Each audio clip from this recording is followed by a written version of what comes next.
Robert, we will start with you. What was young Robert Webb obsessed with? Well, girls. I was just very keen on... yes, just generally being less lonely and finding, you know, some girl that would pay some attention to myself. What did you do to attract a girl's attention? Optimistically, I mean, very optimistically, because no girl ever set foot in that room until I was 17, but I was trying to make my bedroom sort of speak volumes about what kind of sensitive and interesting person I was. By speak, you mean lie? Lie volumes about, yeah.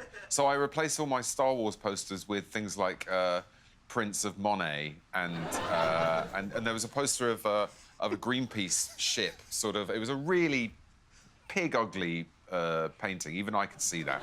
But it was sort of cleaning up the ocean with its... in the wake of a rainbow, that everything behind it was all sort of rainbowy and beautiful, and everything in front of it was all polluted. And... Yeah, this is virtue signalling before the phrase virtue signalling. That's right. I pretty much invented it. Yeah. Yeah. And then on your 14th birthday, there was a first romantic dance. Oh, yeah. It was a girl, and it was her birthday party.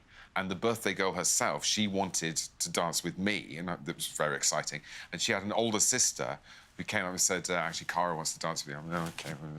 And Kerry, her older sister, said, you know how to do a smoochy dance? And we were like, yeah, of course.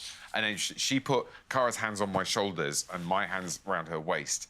And so we were... And then you just sort of rock like this for a while. So you were being coached? And so we were coached, yeah. So we did that for like, the end, and, like, there was one smoochy song that had just ended, and then the next one started. And unfortunately, that was... Feed the World by Band Aid, which, the romantically underperforming topic of starving children aside, it starts slow, but then quite quickly you're into this kind of quite upbeat anthem, and neither of us really had the confidence to stop doing this, so we sort of did that through the whole song. If a young Jen Brister. Well, I was quite delayed with my whole adolescence thing being so far into the closet. So I've got 3 brothers. When I look back at it, it was just varying degrees of violence, just doing things to each other that... So your teenage obsession is violence. Well, it isn't. Family violence. It isn't, but when I look back at all the things that we did, the one common denominator is that it was violent. Go on. Like, we would do things like Chinese burns. So we would do a Chinese burn, but we had to do the hardest Chinese burn you could possibly do, but you weren't allowed to make any noise.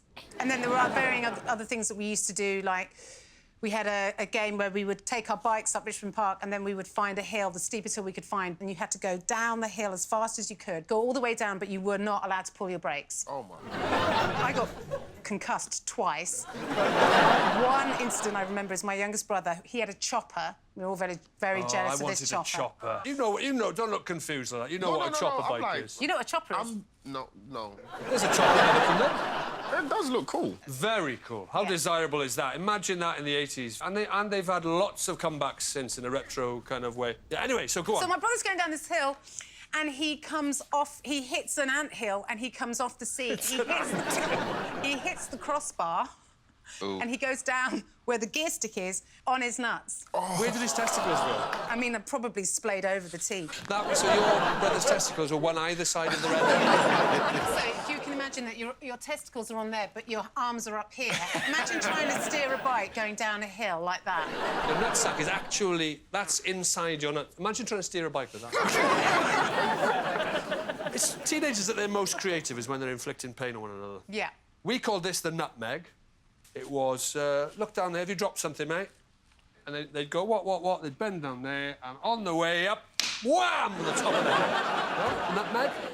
No. Just need a spoon and to point somebody to the floor. You just needed to go around with a spoon, just in case. How would you do it? Would you really go for it? As hard as you could. As hard as you dare. Do you not have anything like this, Babatunde, when you were growing up? We weren't that evil. Like, all we did was we did, you know, the bicep pinch. You would. Oh, you say all we did? That's one of the worst. That's not like you wouldn't make no one bleed.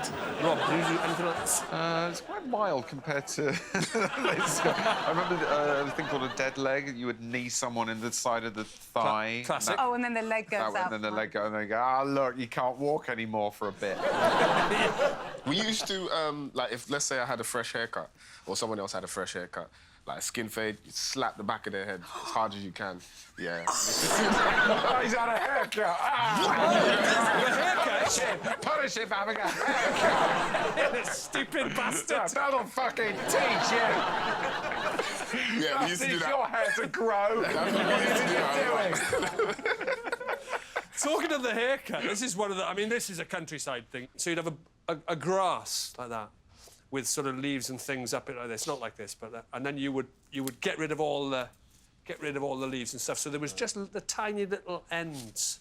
Did you never do this? And then you'd get on the bus, you'd take your grass, so you'd be on the back of the bus, you'd just wrap this into the person in front. Oh, I know what you're going to do. Wrap it all in there. It's don't do nice it. and tangled now. It's well caught on. And Don't yank! Oh, my God. Out it That comes. is evil. You're pulling out people's hair by the roots. Yeah. If you were lucky, you'd get a good old proper chunk of hair there.